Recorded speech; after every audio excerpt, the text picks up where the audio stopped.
dépend. Fais-moi ce que tu voudras. Démontre-toi, je me répands. Fais-moi ce que tu voudras. Jérémie est allé dans la maison du potier et l'Éternel lui a enseigné.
Applaudissons vraiment les seigneurs et les seigneurs.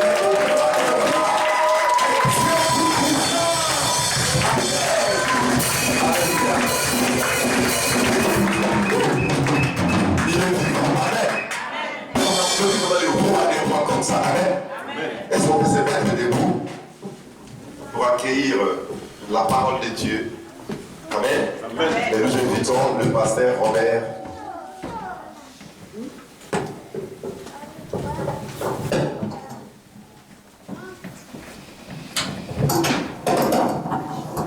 Dites à Dieu, parle-moi ce matin. Je n'ai pas besoin d'écouter la parole d'un homme, mais je voudrais écouter ta parole. Ouvre ta bouche, commence à prier. Pour te louer. Et la première chose, c'est pour écouter ta parole. Nous ne venons pas pour les pains, nous ne venons pas pour les vins. C'est pourquoi nous considérons le temps de la parole très précieux. Et nous avons besoin que toi tu nous parles. Et que tu prennes ce temps, tu prennes le contrôle de toutes choses et que tu bénisses ton peuple. Au nom de Jésus que nous avons ainsi prié. Amen. Amen. Est-ce que nous pouvons acclamer le Seigneur notre Dieu?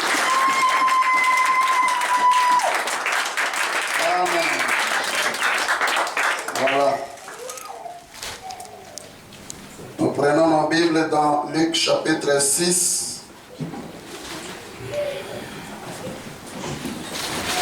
Verset 12 à 13. Verset 12 à 19. Et que le Seigneur nous fasse grâce par rapport au temps.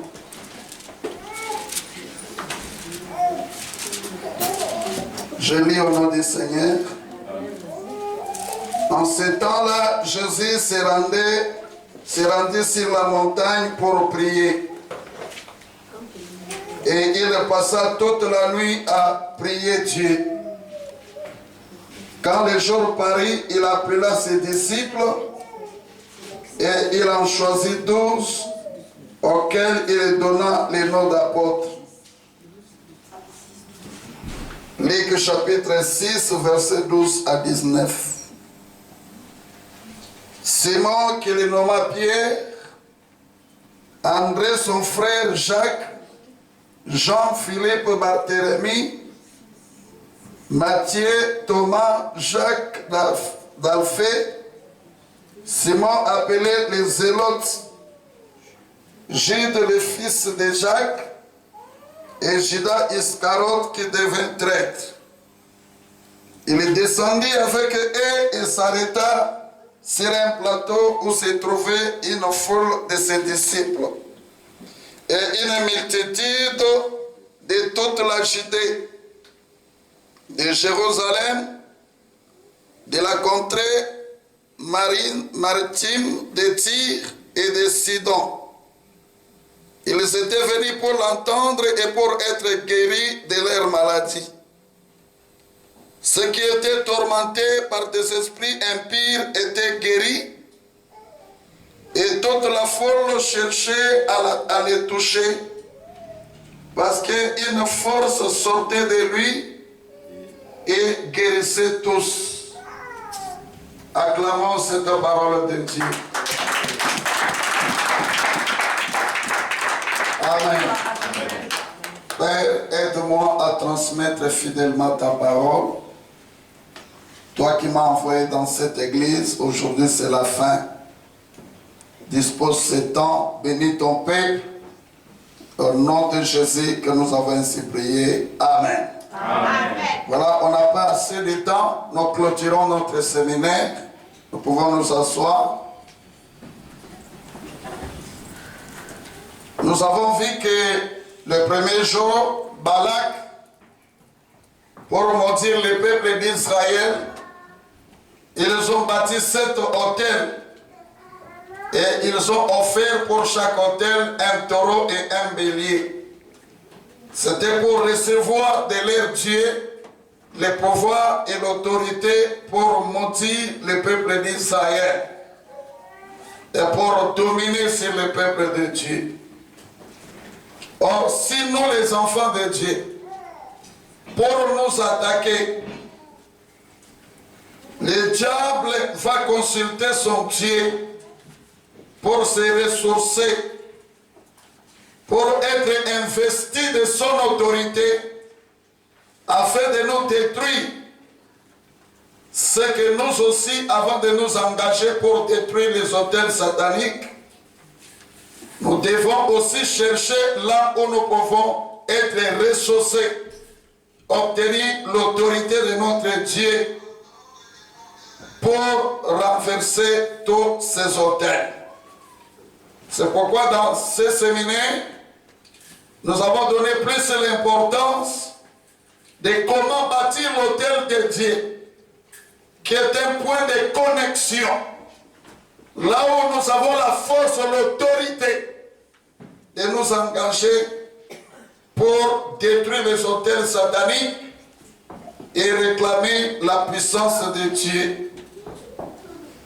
Et c'est là où nous invitons Dieu à s'associer à nos problèmes. Là où nous invitons Dieu à travailler avec nous dans le travail de destruction des autels. Pour nous investir et avoir son autorité et surtout l'assurance de vaincre nos ennemis. Et nous avons dit que Dieu est partout, Dieu contrôle partout, mais Dieu ne descend pas partout. Dieu descend là où il y a son aéroport. Et il y a un exemple clé dans Daniel chapitre 10. Daniel est allé prier pour demander l'intervention de Dieu. C'était une prière qu'il devait faire un seul jour. Parce que le premier jour, Dieu lui avait répondu. Dieu a envoyé un ange pour donner la solution à Daniel. Mais quand l'ange descendait, la Bible dit qu'il a été bloqué par le roi des Perses, qui est l'image du diable. Comme je vous ai dit hier, que quand Dieu a jeté Lucifer par terre, Lucifer n'est pas tombé directement par terre, il est allé occuper illégalement le ciel inférieur, là où il avait implanté des entités méchantes et puissantes, la reine du ciel et les dieux soleil. Mais il avait largué sur la terre les étoiles qui sont des anges déchus, que nous appelons les démons, pour opérer, pour collaborer avec des hommes et pour imposer leur puissance et leur domination sur la terre. Et il a fallu que Dieu envoie l'ange Michael pour venir intervenir. Et l'ange a dit combattre le diable pendant 21 jours afin de récupérer la bénédiction de Daniel et venir lui donner. C'est là où nous comprenons que dans nos combats, nous n'avons pas besoin d'un ange, nous n'avons pas besoin d'un archange, mais nous avons besoin de Dieu lui-même pour descendre et combattre avec nous. C'est pourquoi nous devons apprendre à bâtir l'autel de Dieu dans nos vies.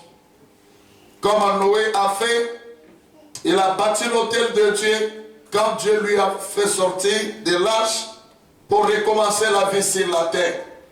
Il a compris le système de Dieu. Que Dieu nous bénit, Dieu nous fait des promesses. Mais les promesses sont spirituelles. Et pour que ça devienne des bénédictions matérielles, il faut que Dieu descende dans ta vie, dans ta maison. Et le seul moyen, c'est de lui bâtir l'autel et de lui apporter le sacrifice qui doit attirer sa faveur afin de matérialiser ce qu'il nous a promis au ciel. Est-ce que quelqu'un me suit ce matin? Amen. Dieu a promis à Abraham que la terre là où tu as foulé les pieds, je t'en donne et j'en donnerai aussi à ta postérité. Abraham a compris que cette terre était mauvaise. Parce que son grand-père l'avait maudit. Son grand-père Noé. Et il a compris le système que Dieu a prononcé l'alliance dans la dimension spirituelle. Mais je dois ramener Dieu dans la dimension physique pour qu'il change la malédiction en bénédiction. Et dans Genèse 12, 7, la Bible dit, Abraham a bâti un autel pour Dieu. Et Dieu a changé la terre de Canaan qui était maudite, elle est devenue la terre où coule le lait et le miel. c'est que ce matin, nous sommes aussi capables par la prière de bâtir un autel pour que Dieu change la terre des malédictions qui constitue la source de notre famille, qui engloutit toutes nos bénédictions. Que cette terre-là se change en bénédiction et que Dieu nous en donne en possession. Dieu s'est révélé à Gédéon. Gédéon qui était souffrant, malheureux. Et pourtant Dieu avait appelé Gédéon dans le ministère de la délivrance. Mais il était devenu quelqu'un qui gardait la quantité de blé en fuyant les ennemis. Et Dieu lui a dit, tu es vaillant héros. Il y a plein de héros dans ce monde. Mais il n'y a aucun héros que Dieu a déclaré que tu es vaillant héros. Mais pour Gédéon, un malheureux qui est né, grandi dans une famille pauvre, Dieu lui a dit, vaillant héros. C'est que ce matin, c'est une prière de vaillant héros. Amen. Parce que Jésus a vaincu sur la croix. Et il nous a fait des vaillants héros, des gagnants. Parce que nous sommes puissants au travers de ce qu'il a fait. Alléluia. Amen. Alléluia. Amen. Mais quand Dieu parlait au travers de l'ange à Gédéon, Gédéon voyait la petitesse de sa famille. Il voyait la situation de son père. Mais ce qu'il avait oublié, s'il était devenu malheureux, c'était à cause de la présence de Dieu de Baal qui était dans la maison de son père, qui le bloquait, et il était déconnecté avec le Dieu véritable parce qu'il n'avait pas l'autel. Et il a dit, si cet ange qui me fait des promesses est le Dieu des Hébreux, je connais le Dieu des Hébreux, c'est un Dieu qui aime les autels et c'est un Dieu qui aime les sacrifices. Et je vais lui bâtir un autel. S'il patiente et il agrée mon sacrifice, alors il est le véritable Dieu des Hébreux. Il est venu avec les gâteaux, il est venu avec le J, il a déposé sur une pierre. Et la Bible dit, il y a eu le feu qui n'est pas sorti du ciel, mais qui est sorti de la pierre. Parce que cette pierre-là était devenue l'autel de Dieu. Et le feu a consumé ses sacrifices. Et depuis ce jour-là, il a compris que c'était Dieu qui m'avait parlé. Et il devait retourner dans la maison de son père parce que Dieu ne peut pas travailler avec un esclave. Dieu avait une mission de lui envoyer pour délivrer son père. Mais la première des choses, Dieu devait d'abord lui délivrer de la maison de son père. Dieu devait lui amener dans la responsabilité de comprendre que c'est lui qui devait renverser les autels de la maison de son père. Et ce matin, c'est toi. Amen. Ce n'est pas ton grand frère, amen, ce n'est pas ton nom, mais c'est toi que Dieu a désigné comme un vaillant héros. Et laisse-moi te dire que si ta famille souffre, c'est parce que toi que Dieu a choisi, tu n'as pas encore compris que c'est toi qui dois délivrer ta famille. Amen. Tu continues à pleurer comme tout le monde. Et pourtant tu es destiné à faire un travail. Et la nuit, Dieu va lui apparaître pour lui dire, prends 2 taureaux de la maison de ton père. Un te servira pour détruire l'autel de Baal et 2 te servira pour bâtir l'autel de Dieu. Dieu voulait lui enseigner le principe de la destruction des autels et le principe de bâtir l'autel de Dieu. On ne peut pas détruire l'autel de Baal, de Satan, et partir le laisser vide. Ça risque de devenir encore très dangereux. C'est comme un esprit démoniaque que nous avons chassé du corps d'une personne, et la personne est restée, elle ne prie pas, elle ne craint pas Dieu, et le diable vient, il trouve une maison bien balayée, il va aller prendre 7 autres mauvais esprits pour venir habiter dans la personne. et la situation de la personne sera très dangereuse plus qu'avant. Et c'est la même chose. Quand nous détruisons l'autel de la pauvreté, nous devons bâtir l'autel de la richesse. Amen. Quand nous détruisons l'autel du célibat, nous devons bâtir l'autel du mariage. Nous ne devons pas laisser vide. Et nous avons compris les principes d'enseignement que le prophète Élie nous a donné. L'autel de Dieu était renversé, détruit, remplacé par l'autel de Baal et contrôlé par les 800 mauvais, les faux prophètes. 450 prophètes de Baal et 400 prophètes d'Astarte.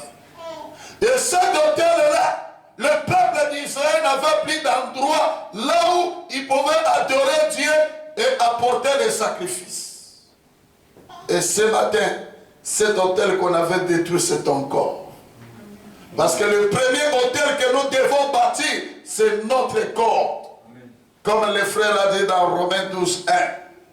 Je vous exhorte à offrir vos corps comme un sacrifice de bon odeur. C'est le premier autel et c'est le premier sacrifice. Mais ce matin, Dieu est capable de restaurer ton corps qui a été détruit par le monde des ténèbres et faire de ton corps le véritable autel. Et nous avons vu dans 1 Roi chapitre 18, au verset 21, le prophète a dit, si Dieu est Dieu, revenez à lui. C'était l'autel du pardon, le premier autel qu'il a bâti. Il n'était pas pressé à détruire l'autel de Baal, mais il a commencé par bâtir l'autel de Dieu. Le deuxième autel, c'est dans les versets 31 au 32. Il a dit, venez maintenant à moi, venez maintenant à Dieu. C'est l'autel de la communion. C'est l'autel de la réconsécration avec Dieu. On ne peut pas venir ici parce qu'il y a le séminaire de destruction des autels et bâtir l'autel de Dieu. Pendant qu'on vient de faire l'impudicité, on vient de faire les incantations, Dieu ne va pas t'écouter et tu ne seras pas béni. Nous devons d'abord mettre notre vie en ordre avec Dieu. Nous consacrer à Dieu. Et quand nous sommes en communion avec Dieu, Dieu descendra dans cet aéroport-là. Et il agira. Il nous délivrera. Et nous vivrons les merveilles de Dieu. Amen. Est-ce que je parle à quelqu'un? Amen. Est-ce que je parle à quelqu'un? Amen. Acclamons très très fort l'Éternel.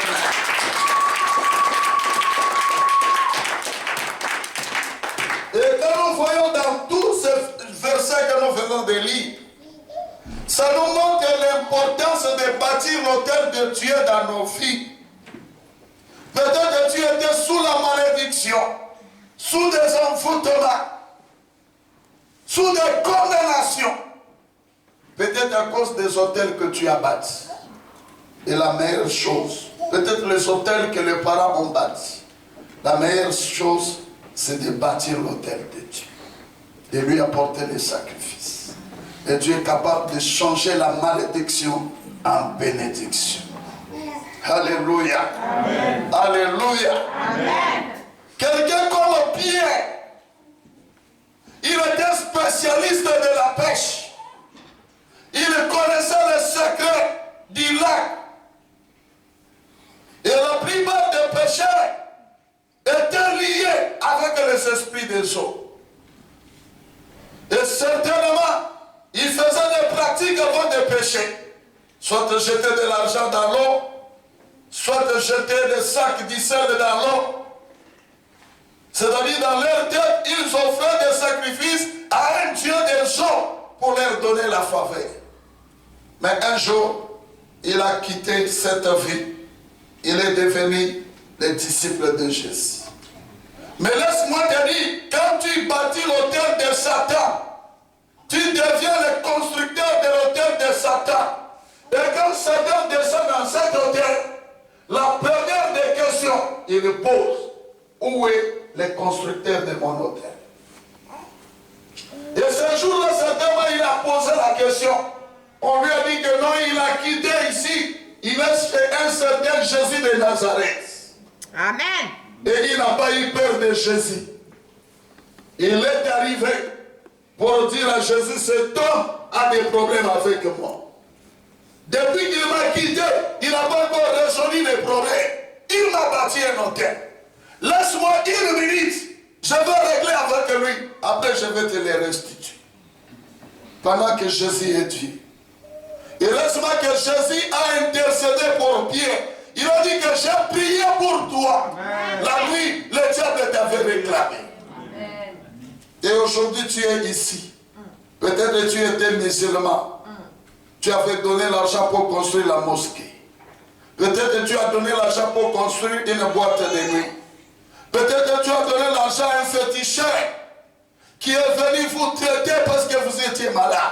Peut-être que vous avez donné un billet à un occultiste, à un marabout, pour te donner la révélation sur un dossier. Et tu n'as jamais renversé ces hôtels. Tu es devenu serviteur dans cette église, membre dans cette église.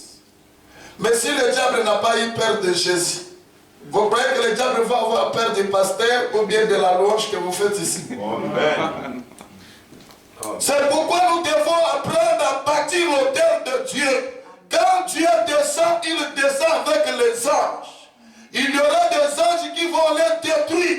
Tous les autels sataniques que nous avons bâtis inconsciemment, qui peuvent nous réclamer la nuit comme la journée, afin d'obtenir la véritable délivrance.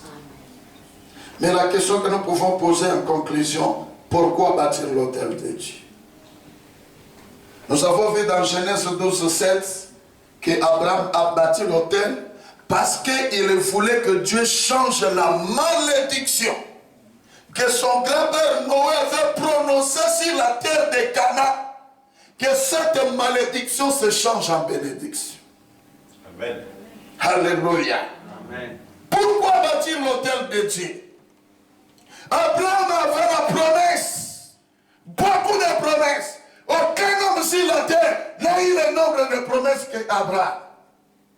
Mais Abraham a beaucoup souffert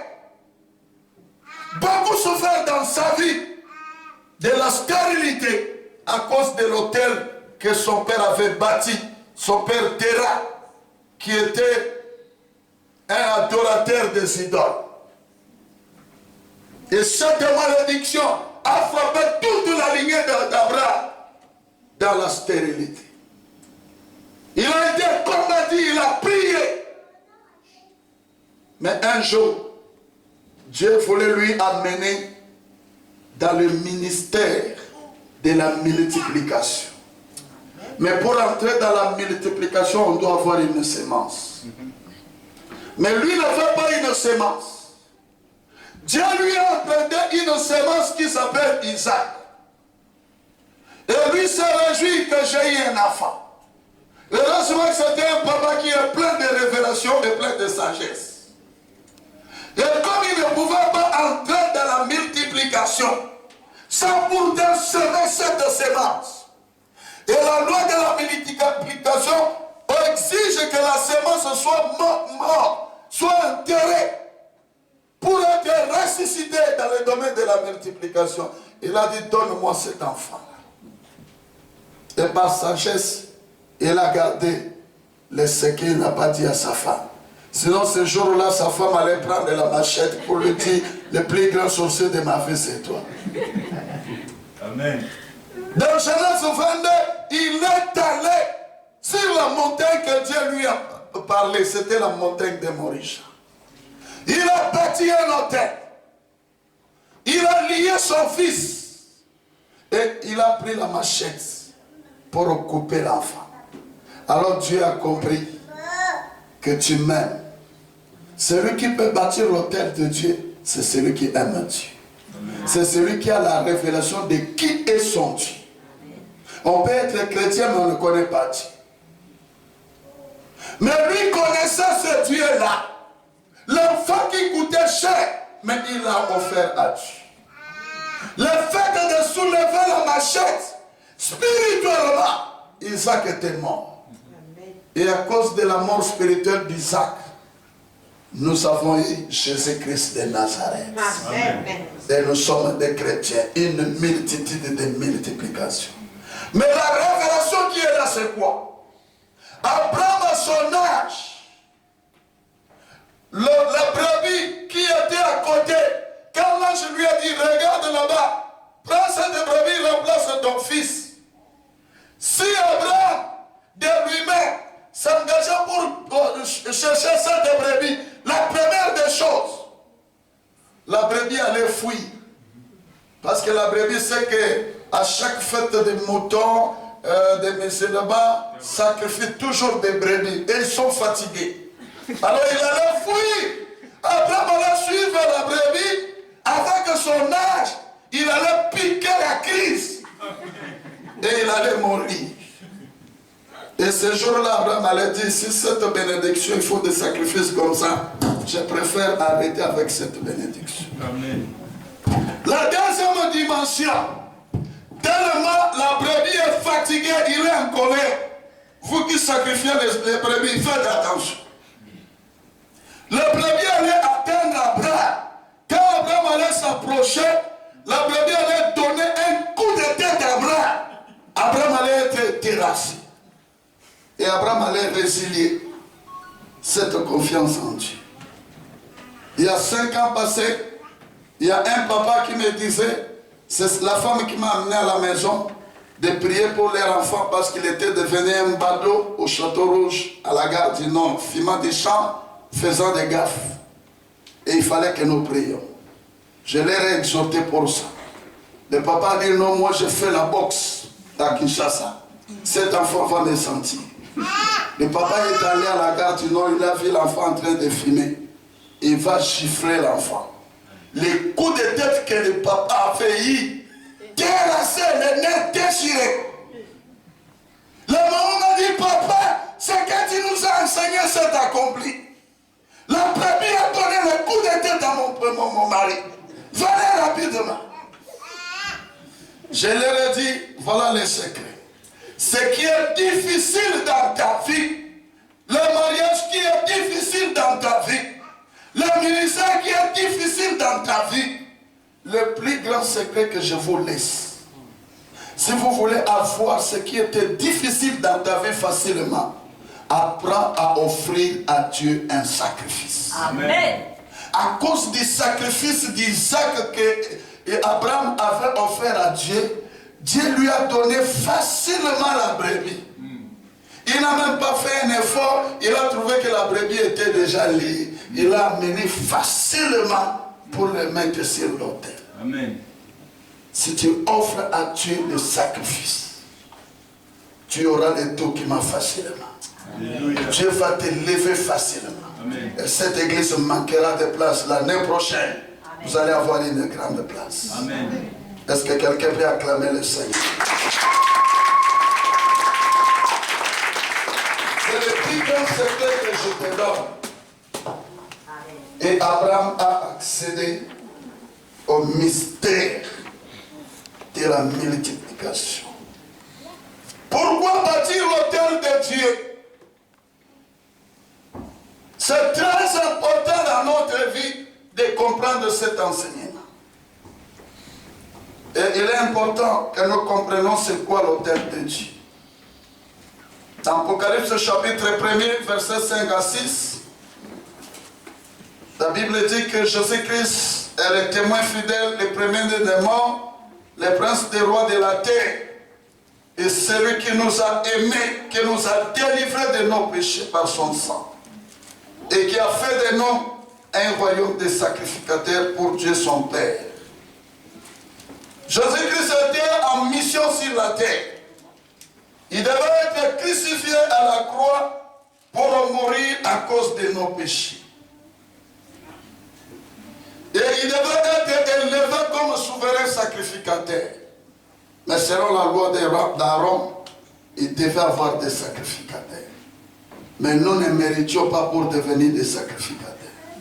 C'est pourquoi il est mort, il a manifesté son amour, il a versé son sang, il nous a lavés, il nous a purifiés. Et il a fait de nous une race de sacrificateurs. Et la Bible dit que la femme est sortie de la côte de l'homme. Et la femme, c'est l'épouse, l'image de l'église. Et Jésus, sur la croix, quand il est mort et crucifié, on l'a percé la côte par un militaire. Le sang est sorti pour nous purifier. Mais il y a l'eau qui était sortie. L'image de la vie. C'était aussi la femme qui était sortie. Et cette femme, c'est l'église. Et cette église, c'est toi et moi. Alléluia. Amen. Il nous a rachetés. Il nous a purifiés. Et donc nous comprenons par là que cette église qui est née à la croix de Golgotha, c'est cette église.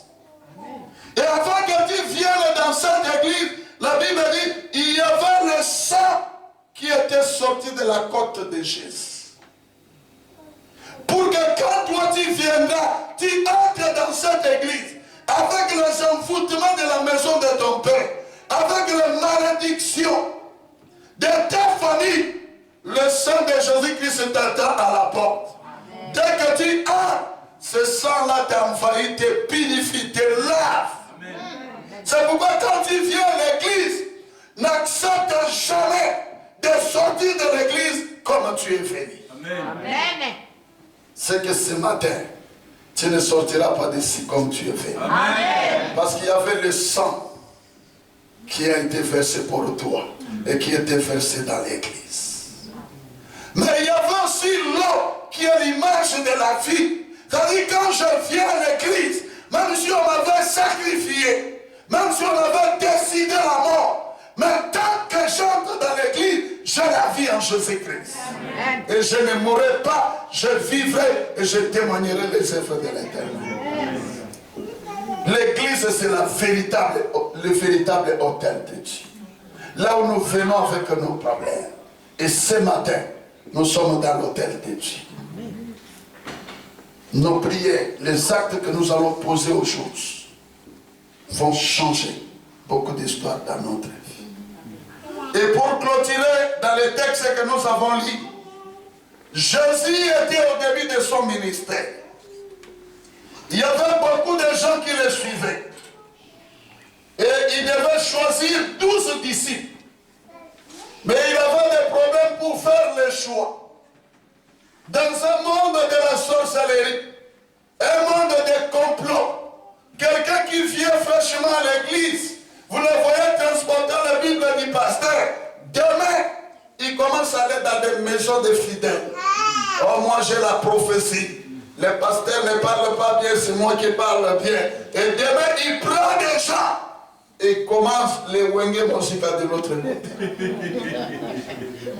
Et Jésus, en tant que Dieu, il a enlevé la casquette de Dieu, il a porté la casquette des hommes pour faire des choses afin de nous enseigner. C'était difficile. Qui choisit pour constituer l'équipe ministérielle de 12 personnes? Et qu'est-ce qu'il a fait? La Bible dit le soir, il est monté sur la montagne.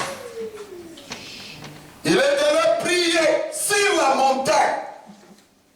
C'est une façon de bâtir l'autel de la prière. Bâtir l'autel de la prière pour être puissant. Beaucoup de gens aujourd'hui, ils se sont mariés déçus, les divorces. Ils ont fait le commerce ensemble, déçus, parce que l'autre l'a détourné. Pourquoi? Parce que tu as fait le choix, tu n'avais pas demandé la volonté de Dieu. Amen. Et Jésus devait demander la volonté de Dieu. Il n'a pas fait 30 minutes. Je suis en train de m'imaginer que Jésus était à qui s'envoie de chez nous au Congo.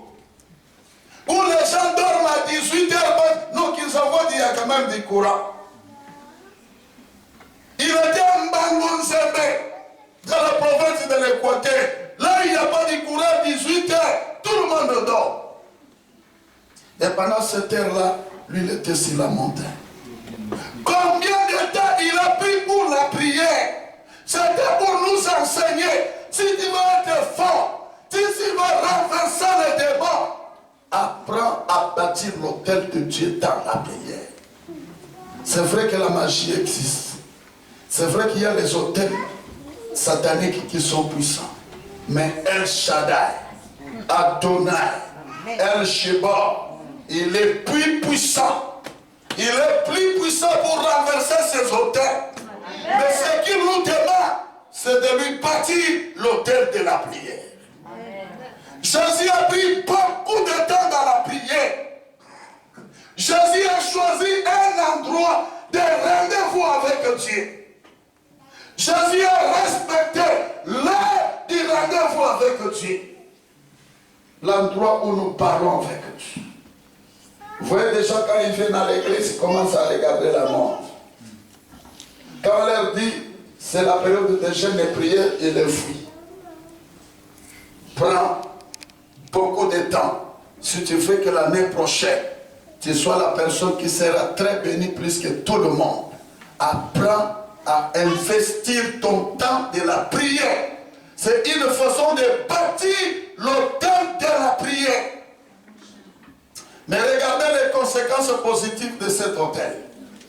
Quand Jésus est descendu, il a eu la sagesse du ciel. Il a eu le discernement. Et quand il a fait le choix, c'était un vrai choix. Même si vous allez me dire que mais Shida, mais c'était le plan de Dieu. C'était un vrai choix. Si tu veux faire un vrai choix, apprends à bâtir l'autel de la prière. Est-ce que je parle à quelqu'un? C'est pourquoi nous voulons prier même pendant quelques minutes. Par la foi, Dieu va agir.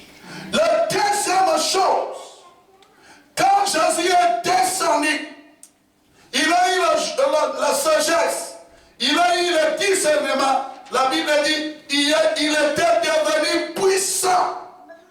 Il a eu l'impact du ministère. Si tu veux impacter ta vie de prière, ta vie ministérielle, apprends à bâtir l'autel de Dieu. La Bible dit, Jésus n'a même pas fait la publicité. Mais les gens sont venus de loin. Ils ont entendu son écho. Ils sont venus avec des gens qui sont malades. Et quand ils s'approchaient de lui, les gens étaient guéris. Pourquoi? Parce qu'il avait bâti l'autel de Dieu. Et il était devenu puissant. Je n'ai pas besoin d'aller chez un occultiste. Je n'ai pas besoin d'apprendre la franc-maçon. Mais je connais mon Dieu. Je le sers avec fidélité. Je prends mon temps à dormir dans la forêt, sous de hautes montagnes, sous la pluie. Et quand je descends, le miracle m'accompagne. Amen. Je n'ai pas besoin de faire la publicité. Mais l'écho a poussé les gens à venir. Et la Bible dit, les gens ont su qu'il y avait des forces qui sortaient de lui. Ils s'approchaient et ils étaient guéris. Et ce Jésus est capable de faire ce soir. Amen. Il est capable de faire sortir la puissance qu'il a investie à moi. Je ne la connais pas. C'est pourquoi parfois ça m'étonne. Je fais le travail, parfois c'est un silence. Je vais dans l'autre église, c'est terrible. Je vais de l'autre côté, je m'étonne qu'est-ce qui m'arrive. J'ai déjà vu une fille qui a sauté comme un oiseau et qui est morte. Toute l'église a fui à Kisangou. Les musiciens qui chantaient comme mon frère, ils ont pris leur guitare, ils sont sautés à travers la fenêtre. Je les regardais, ils étaient déjà en face, prêts à prendre le transport. Les intercesseurs au groupe de 6 qui m'ont accompagné depuis Kinshasa, ils avaient déjà fui, ils étaient à l'hôtel. Là où nous avions logé. Je suis resté seul. Mais je me suis souvenu.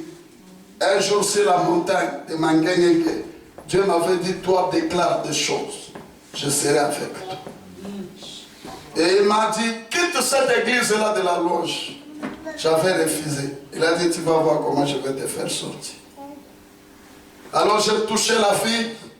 Je dis, en vertu de l'autorité pastorale que Dieu m'a donnée, je t'enlève l'autorité biologique de ton père et de ta mère. Et je proclame maintenant la paternité spirituelle sur toi. Et parce que tu es devenue ma fille, je te souffle maintenant le souffle de mes narines. Parce que ce jour-là, c'est Jésus qui était sur l'autel de Dieu. Et Dieu a demandé qu'on verse de l'huile sur lui. C'était l'huile pire dans l'autel véritable de Dieu. Et quand l'huile commençait à tomber sur sa tête selon la loi d'Aaron, la Bible dit l'huile n'est pas seulement restée sur la tête. L'huile est descendue sur les barbes, sur les habits, sur les corps. Or Jésus était monté seulement avec son corps, sa tête. Son corps était resté dans la chambre haute. Parce que nous sommes le corps de Jésus. Là où il y avait 120 disciples. Ce qui fait que quand nous prêchons le jour de la Pentecôte, nous sommes liés toujours à l'acte D. Ça, ce sont les conséquences physiques. Mais ce qui a produit les choses, c'était quand Jésus-Christ, je crois que c'est Psaume 133. Oui. Là on dit, comme l'huile, il est doux et agréable que les frères se serrent et consolent. Comme l'huile qui tombe. C'est ça les vrais versets spirituels de la Pentecôte.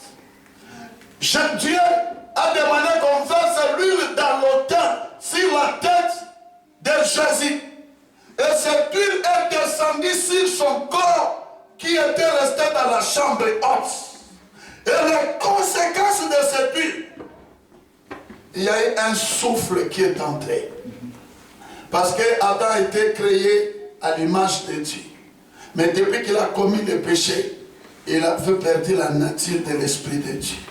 Et l'homme était devenu un homme animal. Il ne pouvait pas travailler bien qu'ils étaient dans la chambre haute. Et le souffle qui est entré dans la fenêtre, c'était le souffle de Dieu. Pour leur investir de l'autorité. Et il y avait des flammes de feu. La conséquence de cette huile-là, c'était une onction particulière qui les avait investis pour commencer le ministère. Et moi, je crois que ce souffle-là était aussi pour moi. C'est pourquoi quand je vous souffle, je développe cette relation-là ministérielle que Jésus m'a conférée. Et ce n'est plus mon souffle, c'est le souffle de Dieu qui t'attaque pour recevoir la vie et pour recevoir la guérison.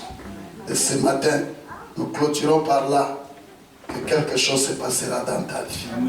Non pas à cause de moi, mais à cause de Jésus que tu as créé. Amen. Est-ce que nous pouvons acclamer le Seigneur?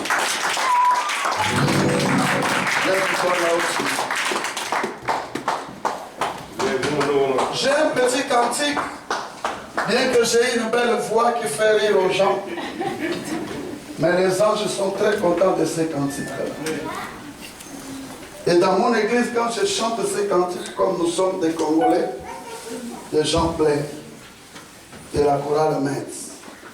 Mais le pasteur m'a aidé hier pour les traduire aussi en français. Dans mes souffrances, dans mon ministère, Seigneur, qu'est-ce que tu dis? Seigneur, qu'est-ce que tu dis? Nabi tumba nangai, naba pasi nangai, Yahweh obi mimi, olobi mimi, olobi mimi.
56, toi tu vas commencer à dire à Dieu, Seigneur, qu'est-ce que tu dis pour mon avenir? Seigneur, dans tous les hôtels qui me sont créés et qui sont derrière mes souffrances, qu'est-ce que tu dis pour ma situation? Qu'est-ce que tu dis pour des choses qui font couler mes larmes? Ouvre ta bouche et commence à prier. Prions l'Éternel notre Dieu. Commence à prier, commence à prier. Seigneur, qu'est-ce que tu dis pour cette église que tu m'as tuée? Qu'est-ce que tu dis pour mon frère? Qu'est-ce que tu dis pour mon frère? Qu'est-ce que tu dis?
C'est parce que toi tu n'as pas encore parlé. Si le social de ma famille continue à contrôler ma vie, Seigneur, parce que tu n'as pas encore dit un mot. Seigneur, dis un mot pour ma vie. Seigneur, parle pour ma santé. Seigneur, dis un mot pour ma famille. Ouvre ta bouche, commence à prier. Commence à prier. Commence à prier.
Je voudrais que tu invoques Dieu maintenant.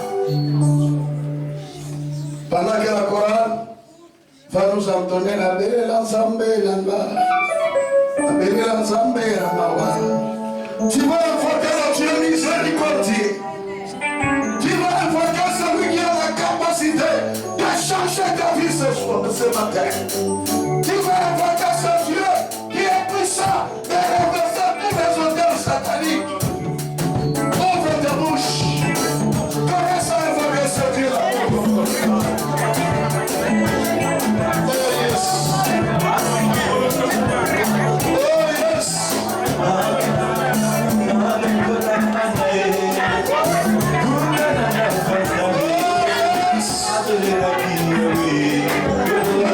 yes.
Voici la prière que nous allons faire.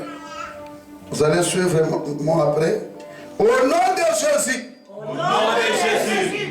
J'annule tous les engagements. Tous les engagements. J'annule toutes les alliances. Toutes les alliances. J'annule tous les vœux.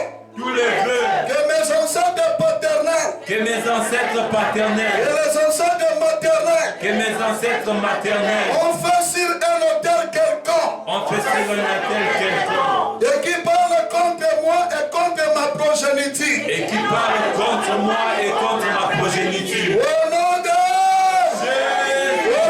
Jésus. Au nom de Jésus. J'annule tous les engagements. Tous les engagements. Toutes les alliances. Toutes les alliances. Toutes les déclarations. Toutes les déclarations. Que j'ai fait dans un hôtel. Que j'ai fait dans un hôtel. Consciemment ou inconsciemment. Consciemment ou inconsciemment. Et qui parle contre moi et contre mes enfants. Et qui parle contre moi et contre mes enfants. Au nom de Jésus. Qu'est-ce qu'on fait dans un hôtel satanique?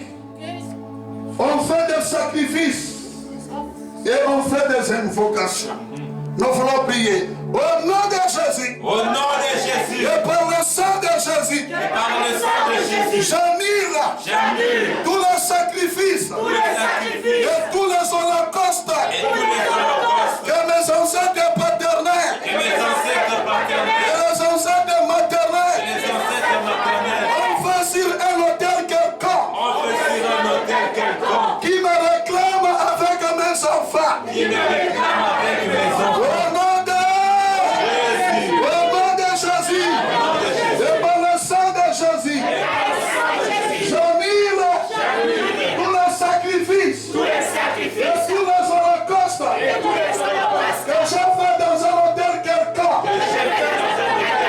Consciemment et inconsciemment.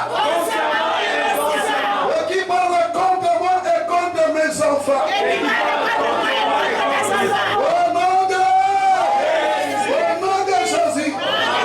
Je retraite et j'annule toutes les offrandes de ma vie Toutes les offrandes de ma vie. et de ma personne. Et de ma personne. Que mes ancêtres paternels Que mes ancêtres paternels. et les ancêtres maternels Et les ancêtres maternels. ont fait dans un hôtel familial On fait dans un hôtel familial. et qui me réclament et réclament mes enfants. Et qui me réclame et réclame mes enfants. Au nom de Jésus, Au nom de Jésus. par le sang de Jésus, Le sang de Jésus. j'annule J'annule tous les sacrifices tous les sacrifices que je fais consciemment que j'ai fait consciemment ou inconsciemment ou inconsciemment dans un hôtel familial dans un hôtel familial. et qui me réclame avec mes enfants. Et qui me réclame avec mes enfants. Qu'est-ce qu'on fait dans un hôtel? On fait des dédicaces et des offrandes. Au nom de Jésus, Au nom de Jésus. j'annule toutes les offrandes de ma vie Toutes les offrandes de ma vie et de ma personne et de ma personne que je fais consciemment ou inconsciemment que j'ai fait consciemment ou inconsciemment et qui me réclame. et qui me réclame. Qu'est-ce qu'on fait dans un hôtel? On fait des rituels et on brise les choses. Au nom de Jésus, j'annule par le sang de Jésus le sang de Jésus. tous les rituels Tous les rituels et leur signification signification qui ont affecté ma vie et ma personne. qui ont affecté ma vie et ma personne. Au nom de Jésus, dans un hôtel il y a des langues, il y a des paroles. Au nom de Jésus, Au nom de Jésus. je fais taire toute voix, Je fais taire toute voix, toute langue, toute langue, tout son provenant d'un hôtel tout ça au fondement de nos cœurs. et qui parle contre moi, contre mes enfants. Et qui parle contre mes enfants. Au nom de Jésus, j'ordonne silence à toutes les voix Silence à toutes les voix qui proviennent des hôtels qui proviennent des hôtels et qui me dérangent nuit comme la journée. et qui me dérangent nuit comme la journée. Seigneur,